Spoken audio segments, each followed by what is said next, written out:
Hi, ladies. Jaki Sabourin here. I'm missing you. I'm just back from my Love in the City, New York retreat, and I want to touch base with you and talk about red flags that make you think twice before pursuing a romantic relationship. And so this is a really important topic because I know that as women, we encounter red flags, but then we wish that maybe they were just a small drawback. You know, it's not really that big of a deal. And it doesn't really indicate something bigger, so we tend to ignore it. Or then, you know, if it doesn't work out, we feel badly about ourselves. We don't feel badly about them. We don't blame them. Or maybe if a man's offensive, you know, and he says offensive things to you, or he treats you disrespectfully, and then you blame yourself for choosing him, like, oh, I choose the wrong guy, I just don't have good choosing skills. It's all a bunch of BS because we have to pay attention to the red flags. And then we also blame ourselves for not ending it sooner. We also, you know, wish we wouldn't have texted him back when we should have remained silent. Or maybe, you know, we wish that we wouldn't have gone out with him in the first place based on how he treated us. But what happens is the desire for a partner is universal. And with the holiday season coming up, I know it's those shared moments that are so special. And yet this desire can cloud your judgment and lead to poor choices, right? And it can even make you feel like it's too much work to start over, so you'll stay with someone even though you have that niggling feeling that there are so many red flags, but you just want to get through the holidays because you don't want to be alone. And so I want you to pay attention to those deep down nagging feelings, because often red flags are the obvious ones. The abuse, verbal or physical abuse, are very obvious, but it's the more subtle ones that we miss. And so let's talk about the more subtle flags, and I would love for you to post in the comment box here and share with me the subtle flags that you miss, or the red flags that have really traumatized you. And so one of the big obvious red flags is that they only want to hang out with you at night, or they only want to hang out during the weekdays. If a man is showing up for you on the weekdays but not showing up for you on the weekends, you really need to have to ask more probing questions.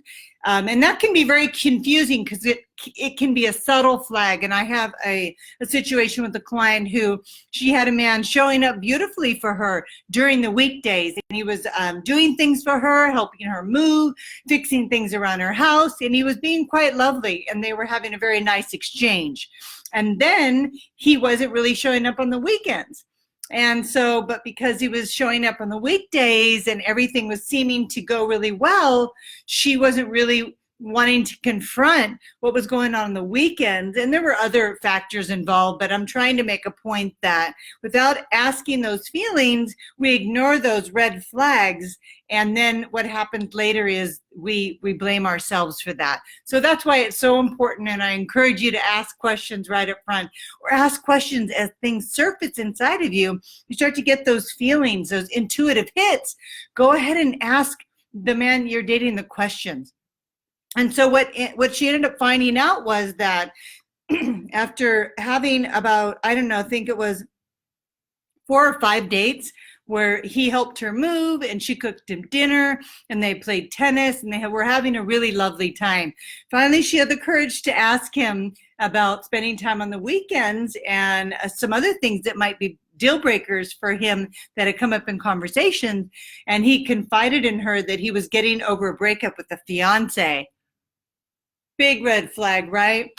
Bless her heart. So if she would have asked sooner, then she would have found that out. But because things were going well, it's hard for us to want to put ourselves even further out there because we don't want to rock the boat just in case, you know, we're going to be alone on the holidays. So we ignore those subtle signs. So it's really important to pay attention to those. But now that she has her clarity, she's back in balance. And honestly, she feels much better about what's ahead because now she not only has more courage to ask those questions, this experience taught her something very valuable. So there really is a silver lining in it.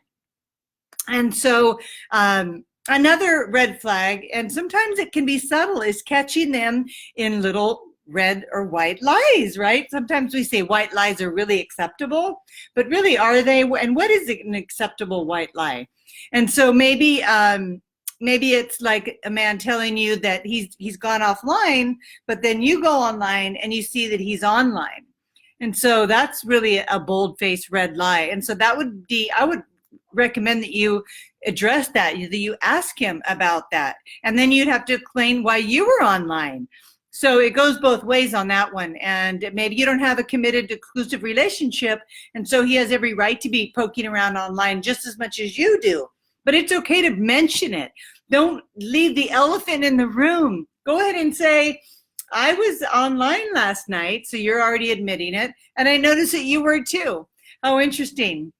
And just let that hang there and see if he'll fill in the blanks. Sometimes it's so hard for us to speak our truth. But don't come from a place of where you're accusing him of anything. You want to come from a place of letting him know that you're aware that he's online, and letting him know that you're online. That could create a little tension for you, as long as you come from a playful attitude, you come from love, and come from curiosity. It's like, yeah, I was online last night, noticed you were too. What do you think that means? And laugh, because it's, let's see what he says. And then put duct tape over your mouth. Don't say anything and let him answer you. All right, so another red flag would be they're on the phone around you. I mean, and this is just plain rude. It's okay for somebody to take a call. We all have busy lives, but if they're always on the phone around you and they're like, hold on just a minute, I'll be right with you, and you can never really get in there and create some momentum and intimacy, that would be a red flag, because you want to think about how is that going to affect you in a relationship long term. So remember, all of these things are giving you clues on how they do life. And it doesn't mean that it's necessarily a bad thing, but it may not be something that is going to work for you. And that's why you want to be microscopically honest with yourself about what's important to you. And that's why the dating platform is so valuable. It gives you insights into what works for you and what doesn't. And so make sure, remember that. Don't undervalue the experiences you have online. If you have the courage to ask good questions, it'll save you a lot of time and heartache, and you won't have to, it's more like quality dating than quantity dating. And so another red flag would be being flaky. Hey, I can't meet at 7. Can you meet at 8:30? Or something came up. Can you meet tomorrow morning? And maybe he's showing up, but he's always changing his plans. And that's, I don't know how you feel about that, but that can be a little disenchanting. I mean, we all want a man that we can depend on. So if a man's constantly changing his plan, he might be putting you as plan B. Like if something better comes along, he's going to go ahead and go for it because he knows you're going to be there.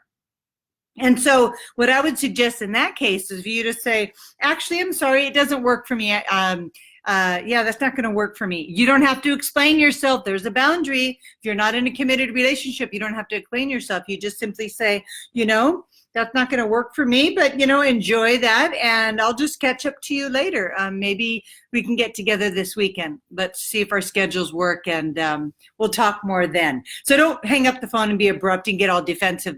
That is not what I want you to do. I just want you to say, no, it doesn't work for you.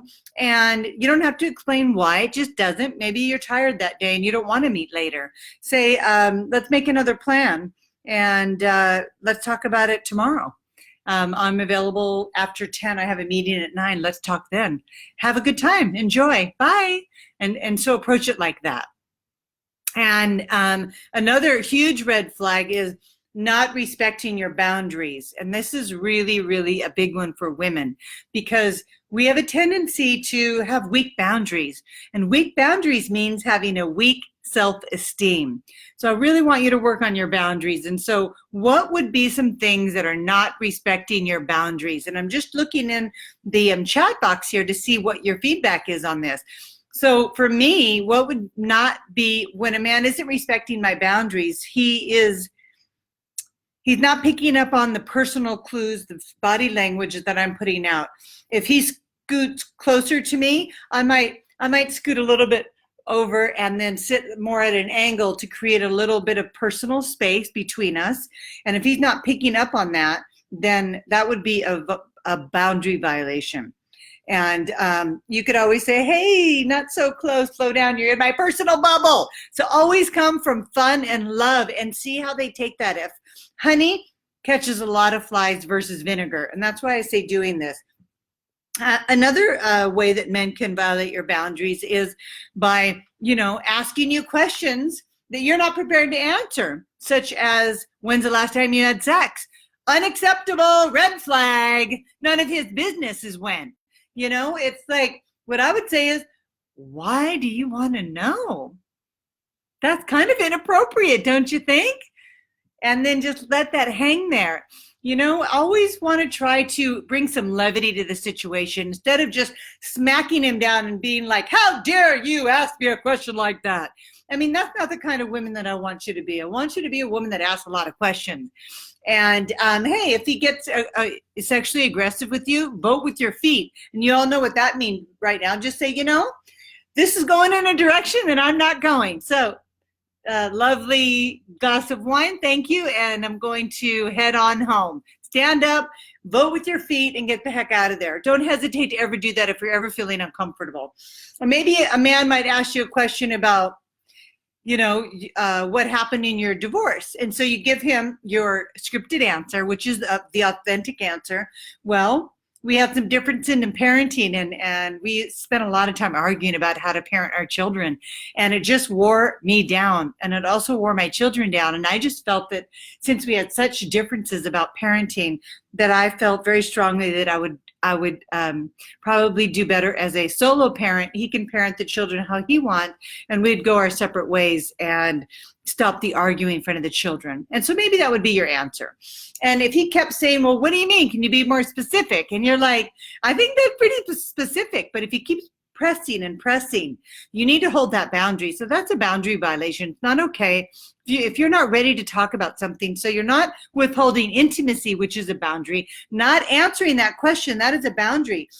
You want to create and invite intimacy on these dates. And so if a man asks you that question, give him a good answer. But don't give him the whole story, because it's none of his business. And first of all, you don't even know what your relationship is with this man yet. And that's why I don't want you to give him the whole story. Leave something for next time. And when you reveal the whole story, it puts you in a vulnerable position. And I talk a lot about being vulnerable, and I want you to be vulnerable, but not until you discover if it's safe to be vulnerable. And so I know I'm itching my elbow a lot. I just realized my skin's really dry. I didn't realize how dry it is in New York. So coming back, I really need to do like a big moisture treatment. So anyway, back to the red flags. I hope this is helpful. Ladies, do you have any comments here that I can read? Tell me about the sex life when we don't know each other well, if it's out of context for the conversation. A little bit, but let's talk about sex since it's always such a fascinating topic. Questions about anything about sex, if you're talking to a man on a date or on the phone and you don't really know him, are really inappropriate. You need to create a boundary. You need to let him know where you end and he begins. And any kind of conversations around sexuality is going to excite him a little bit. It's going to get him going. And if you intend to charge this guy up, then that's kind of teasing him. And if that's your intention, good for you. But if it's not your intention, then he's going to judge you as somebody who's being manipulative. So you want to tread carefully about sex because it is a hot topic. And so a red flag would be a man that continues to probe and push and ask you questions about your sexual preferences and your positions, and just any kind of things around, the sex talk. And what you can say is, for the duration of the time that we've known each other, I'm not comfortable having this conversation, but let's see where it goes. And it's certainly not off the table. It's not a no, it's just a not right now. So you really need to hold the boundary when it comes to sex, because you don't want to lead men on. I mean, all roads lead to that if you want an intimate relationship, but it's when they lead to it. You set the timing for that, and you set it from the very moment that you meet them by how you dress and how you speak and how you look at them. There's ways that we can communicate whether we're open to having sex or we're not ready to have sex. And so you want to be mindful of that. Let me see if I have any more of my obvious. Oh, here's another one. Being in a secret relationship or being in relationships with your ex. So I have a healthy relationship with my ex-husband. What does that look like? We don't communicate on a regular basis, hardly ever. But when we do, it's cordial. It's typically about the children. It's respectful. It's not disclosing too much, and it's not a consistent thing. And so the door's open, especially since we have children, but that's it. There's no reason for me to reach out to him for a question about something that happened, or, hey, I want to run something by you. So if you're dating somebody or talking to a man and he's talking about his ex and how they're friends, and I did another training on your BF's, GF's, your boyfriend's ex-girlfriend, or all of his girlfriends. It's really important for you to watch that training. It's on YouTube, and I'll post a link in the box below. But it's not really appropriate, because here's why. How can you keep the door open to manifesting the love of your life when you've got this door over here still kind of open? So what happens is thoughts about him are still percolating. You know, how he touched you, or that he brought you coffee in bed, or he liked your family, whatever it is, whatever excuse it is for you to not close that door. The boundary violation and a red flag for you, because you're not really emotionally available to a new relationship when you've got him on your mind. And as hard as it is to let go of people, it's so important to do that, because we send a clear signal to the universe that as good as some of the things in that relationship were, it's over. It's over. And you need to close that door completely so another one can open. And that is just the bottom line. It is really hard to let go. And I think it's the hardest thing for humans to do, because in the process of letting go of one thing, we don't have anything else to hang on to. We're like holding on to this, and so we can then latch on to the next thing. But what I want you to do is let go of control. Let go of the steering wheel and just allow the law of attraction to do its thing. So you have to learn to live in the unknown, right? The knowns, your ex, is everything you've already experienced. And the unknown is where all the magic is, where your man is. And so talking about your ex too much, or having a man talk about his ex, is fine. Even if he gets a little wound up about it. I mean, we're people, we have emotions, we have feelings. Our feelings get hurt, we can get angry.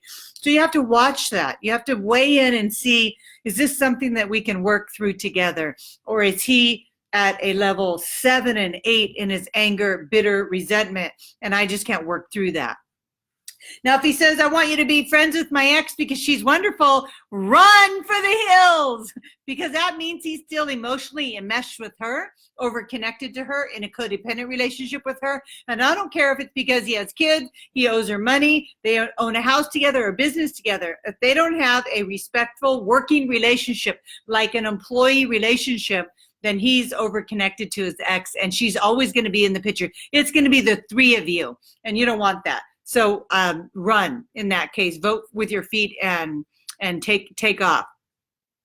Another red flag for me is a mismatch in intelligence.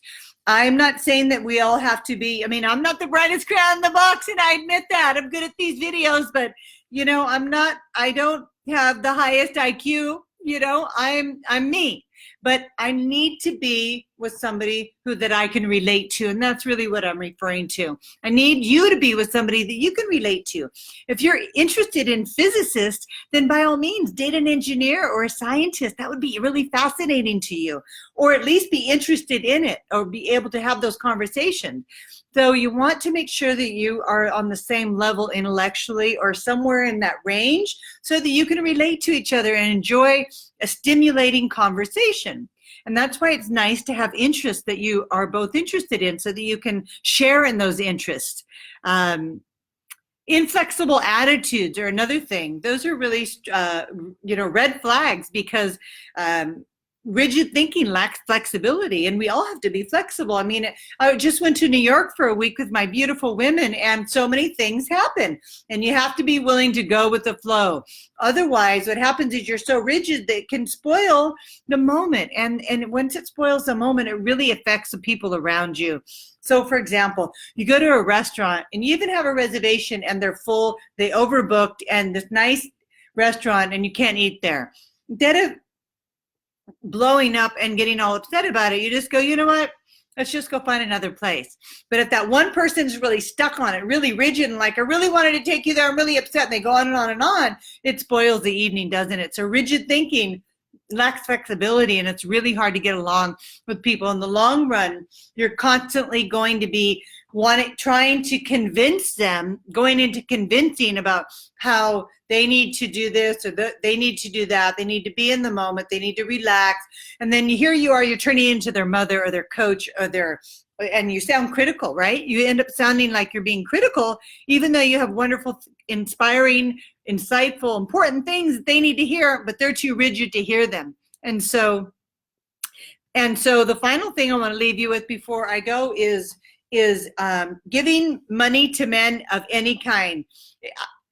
The only exception I would say is that at the valet, if he says, do you have a couple bucks? Sure, by all means, of course I have, contribute. That's $5, sure. I recommend that, in fact. I do that with Michael. You know, we're in the Uber. Who's got the money, or the cabs? Who's got a little bit of cash? On the dates, that's totally fine. He just bought you a lovely dinner. Go ahead and pull out your wallet. But any other money, I don't care if it's $20 or more, tell that man, don't ever ask me for money. I am not a bank. That's what I would say. I'm not a bank. Do I have bank written on my forehead? That's where I would get busy with an attitude. That's where the hammer comes in. Men do not need to ask women for money, okay? That's a big red flag. And if they do, shame on them. You know, depending on the relationship, of course, temper that with where you are in that process. But especially online dating, you have to be very careful. There are so many scammers out there, people that are looking to take advantage of when you're naive and you're lonely and you're looking for love in all the wrong places if you give a man money. And I know that that's happened to a lot of money. Now, remember, one of my coaches said, when I was divorced, I did get a settlement, and I was very worried about being taken advantage of. And one of my coaches at the time said, Jackie, why are you so worried about being taken advantage of? I said, I'm afraid that he's going to want my money. And he said, are you going to give him your money, Jackie? And I was like, no. And he's like, then don't worry about it. I'm like, right. I'm not going to give him the money. Then why am I worried about it? Isn't that crazy? I didn't even think that I could say no. I was just so worried about, you know, being able to say no. And maybe that was it. I couldn't say no. So no is your power word, ladies. Red flags. Don't defer to the holidays. Don't overlook them. Follow your gut. It's usually right. Or post on my page or send me a private message if you are not sure about a boundary. It's so important to follow those red flags, because when one door closes, another one opens, and that is the goal, to quickly move through those doors. These are like revolving door of men until you get to the right one. The sooner you identify what your red flags are, the faster the process goes, and the more clear of a signal that you're sending out to the law of attraction of exactly what you want. Okay, ladies, I'm going to post a link to that, the relationship you want to have with your boyfriends, girlfriends, in there for you. And by the way, what would do me a really big honor, if you would like my Facebook page, that would be fantastic. If you're watching my videos and you find them valuable, it would be really generous of you and way to give back to me. Not that you have to, but if you feel led to, please go ahead and like my Facebook page and write me a review if you're feeling led to. I would really, really appreciate that. And make sure you give me 5 stars. And I'm giving you all 5 stars for showing up and having the courage to get out there. And remember, you can never fail if you never quit, okay? I just want you to know how much I love all of you, and I really do care about you. And next week, I'm coming up with an all-new Man Plan webinar that's really going to hone in on the 3 secrets you need to attract a man that will commit to you. Make sure you sign up for that. It's free, and I'm giving away a free gift when you do. I'm going to be posting the link in that coming up. And I'm going to put some lotion on because my skin's really dry. Okay, ladies, thank you so much for being here. Sending you so much love. Bye.